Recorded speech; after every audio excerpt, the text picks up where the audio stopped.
It's such a sad, cloudy day. Look at that. Okay, the lighting in here is kind of strange, but look at that. That hurts a lot right now. Okay, if you can't tell, I just woke up like 15 minutes ago. It's 10:13, but I have a meeting with people on the East Coast, so it's really 11:15. I wanted to start a little vlog because I don't know, I used to do this all the time when I was like 11, literally every week, and I just kind of stopped, and it's been a really long time. Okay, I had my meeting. I think today what I'm gonna do is I'm gonna go to Dunkin' and I'm gonna get a shaken espresso because those are really, really good. And then after that, I'm gonna eat, and then I'm gonna do, I call it like steppy. I don't know what it is, but it's like the thing where you step on and like go back and forth to work out. Do that for 15 minutes, shower, and then that's all I really need to do today. Got the Dunkin'. I showered. Actually, so much has happened. I'm gonna do a fun little segment I want to call like makeup and movies, where I do my makeup while I talk about like movies that I've seen recently. Until yesterday, it had been a little bit since I had seen a movie, but I watched The Green Knight yesterday, which is a movie I have wanted to see for a while since it came out. It came out in 2021. I love fantasy. That is my genre of film that I love. I feel like there's a lack of fantasy films being released, especially on like in theaters. I don't know. That's not like, oh, it's a Disney movie, or like, oh, it's part of a franchise, you know. So The Green Knight is kind of like a adaptation, I think, of a book that kind of goes along with like King Arthur, you know. And I really, really enjoyed it. I gave it, this is my Letterboxd, but I gave it a 4.5 on Letterboxd. I really enjoyed it. I think the thing that I loved the most were like the visuals, for sure. The cinematography, literally breathtaking. It was filmed, I looked, because I was like, this is Ireland or Scotland or something, you know. I was correct. It was shot in Ireland, and I studied abroad in Ireland last semester, so I'm a little bit familiar with Ireland. But this is like the part of Ireland that I don't think I really got to go to, like Sligo. I never went to Sligo. So this movie just kind of made me want to go back and explore more of like the nature of Ireland, because I was mostly in Dublin.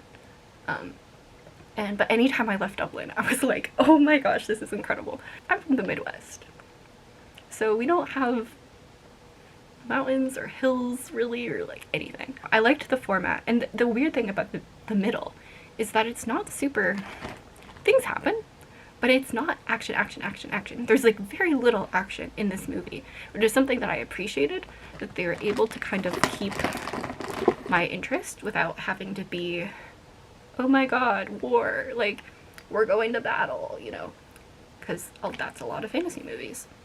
So yes, the visuals I liked, the story I liked, just because it was very quest driven, with not a lot of action. And that sounds kind of boring, honestly, but it was very, the word I used in my Letterboxd review was kind of hypnotic. It was just, you're seeing this guy walking through these beautiful landscapes and just encountering people along the way. The beginning and the end, I will say I kind of lost a little bit of engagement. Kind of the structure of the end, but also in the beginning it kind of feels like you're thrust into the story, and it's like, I don't really know who these people are, I don't know who this guy is. It really took a second for me to like feel emotionally invested in him as a character. But once we get in the like quest journeying narrative, that's where it's like very strong. I think I'm going to use, I have the ColourPop Mulan palette. I got this in 2020. This is old. Yeah, I always feel bad throwing out eyeshadow, unless if it looks like there's something wrong with it, you know. So some of my makeup is a little old, but you know what? I just hate wasting it.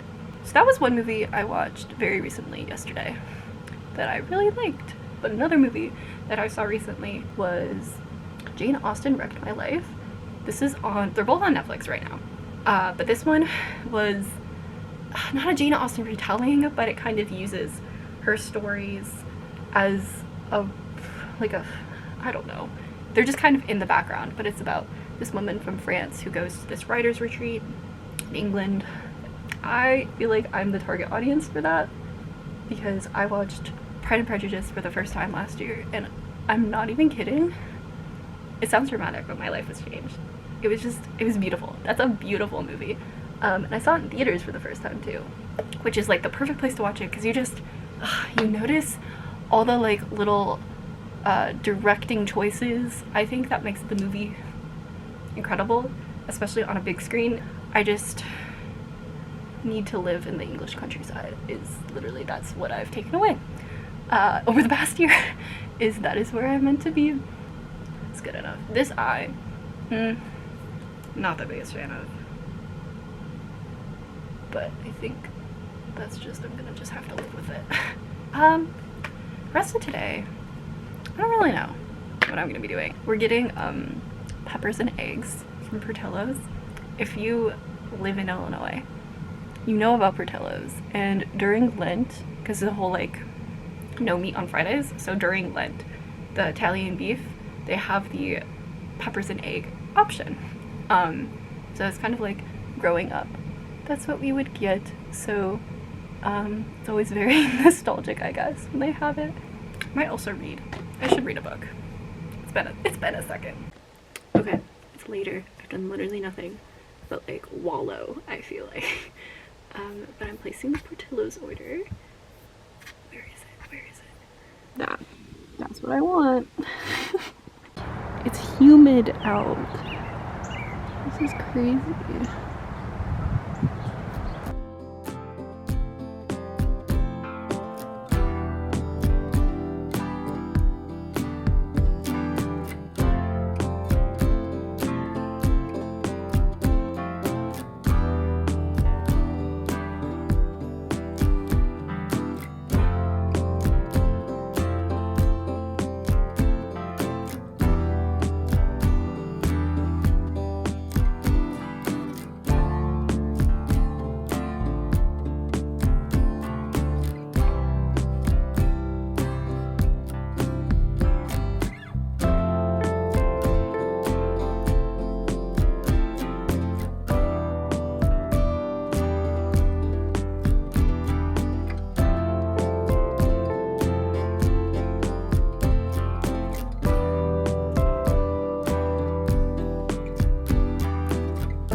The sky is finally blue. Hi, okay, I'm in the car. It's Sunday, and my aunt and my grandma are coming over, so we're just doing like food and stuff. I've been tasked with getting the dessert, so I'm on the way to get some ice cream. So. Okay, I'm going to start decluttering my desk first. I'm on my like camera again, so hopefully the quality won't be terrible because there's a lot of natural light today. Okay, another thing I need to do is dust. So we're gonna get to that too. But I think immediately, okay, this is everything that's up top. I think the one that's going to go is the Wonder Woman Funko Pop. I feel like I got her in like 7th grade, but I think everyone else. Okay, these are complicated because these are from the Nutcracker Four Realms movie, but which I like also don't have a strong emotional attachment to. I just think they are really cool. Like her hair, I don't know, they feel fun for the holidays, but do I need them? No. But I think we're going to hold on to them for now. Also, the Nifflers, they're very cute. They may have to go eventually as well, but for now, I'm gonna keep them. Okay, coming down to the music level, I think all of this is going to stay. The Tsum Tsums, I think I need to sacrifice some of them. Part of me's so satisfied with how they all fit in here, but I could always bring some from there down to here. So, like, I don't need this one, or I'll say this one's the main one. Then I'll think about the Aristocats. I don't know, this is such a like relic of time, I feel like, from the 2010s. And even though I don't care about buying them now, I still am like, oh, they're cute though. So I don't know. I might keep Harry, but I think these little Tsum Tsums, I think they may have to go.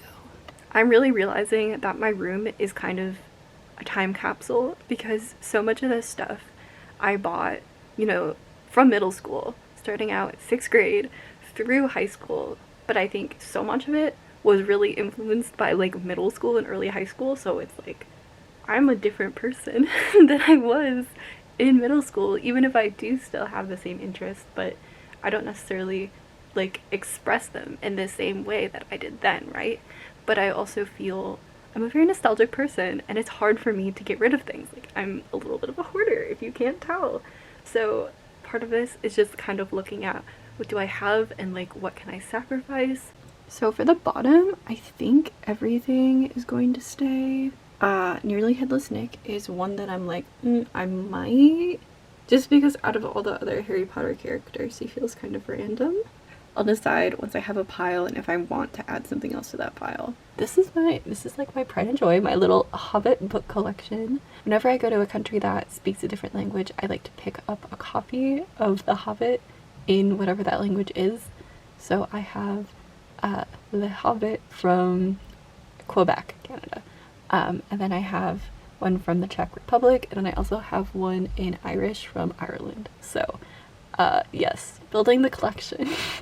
Okay, then over here on my bookshelf, we have what I kind of call my Beauty and the Beast shrine, because I was obsessed with the live action Beauty and the Beast when that movie came out in my 6th grade, and like throughout middle school. So I've accumulated a lot of Beauty and the Beast stuff.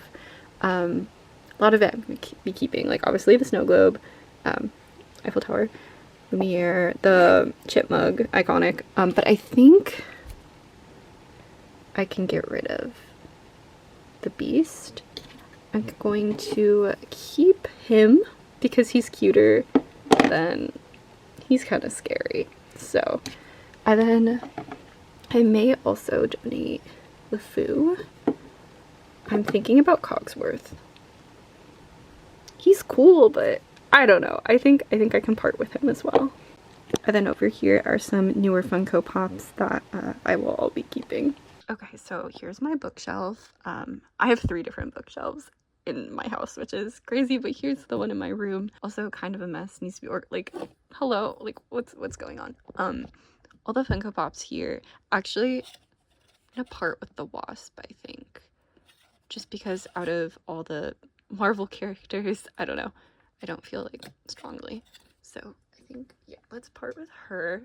But other than that, like, these are all my Lord of the Rings ones, so I have to keep those. And I like all of these.